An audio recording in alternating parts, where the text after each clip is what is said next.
पति नहीं बनाता था संबंध तो पत्नी ने रात में सोते समय जला दिया जिंदा। जलता छोड़ चली गई थी कई पड़ोसियों के पास।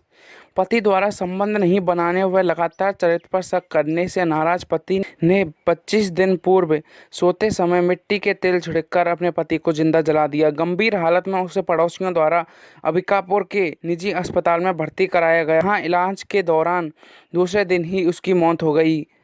इस मामले में जांच पश्चात पुलिस ने आरोपी पत्नी को गिरफ्तार कर बुधवार को जेल भेज दिया। पिता की मौत के बाद और मां के जेल जाने के बाद दोनों बच्चे उसके अनाथ हो गए। बलरामपुरा रामानुजगंज जिले के रायपुर थाना क्षेत्र अंतर्गत ग्राम बदौली लंगहाड़ निवासी धर्मपाल गौड़ 37 वर्ष अपनी पत्नी बिलासो बाई 30 वर्ष तथा 2 बच्चों के साथ रहता था। 16 मई को रात करीब 12 बजे धर्मपाल मजदूरी कर घर लौटा। इस दौरान पत्नी बच्चों के साथ सो रही थी। काफी देर से दरवाजा खोलने पर वह नाराज हो गया और पत्नी की पिटाई कर दी। इसके बाद वह पत्नी व बच्चों के साथ न सोकर आंगन में जमीन पर सो गया। साथ नहीं सोने से पत्नी नाराज थी। वह रात भर नहीं सोई और सुबह 4:30 बजे पत्नी की हत्या की नीयत से किचन में मिट्टी के तेल लाकर सो रहे पति पर छिड़क दिया।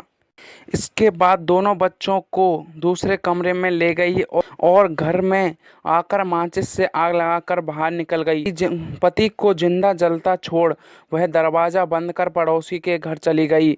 पड़ोस की महिलाओं ने पूछा तो उसने बताया कि पति विवाद कर रहा था, इस कारण वह आ गई। कुछ देर बाद ही पति जले हालत में शोर मचाते हुए बाहर निकला तो पड़ोस के कुछ लोग पहुंचे।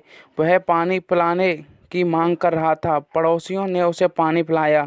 उसके शरीर पर अधिकांश हिस्सा जल चुका था। गंभीर हालत में उसे अंबिकापुर के मिशन अस्पताल में भर्ती कराया गया। यहां 18 मई को उसकी मौत हो गई।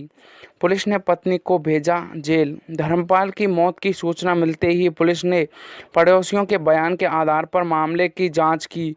पुलिस ने उसकी पत्नी बिलासो को हिरासत में लेकर पूछताछ की तो उसने जलाकर मार डालने की बात स्वीकार की। इस पर पुलिस ने उसे गिरफ्तार कर धारा 302 और 201 के तहत बुधवार को जेल भेज दिया।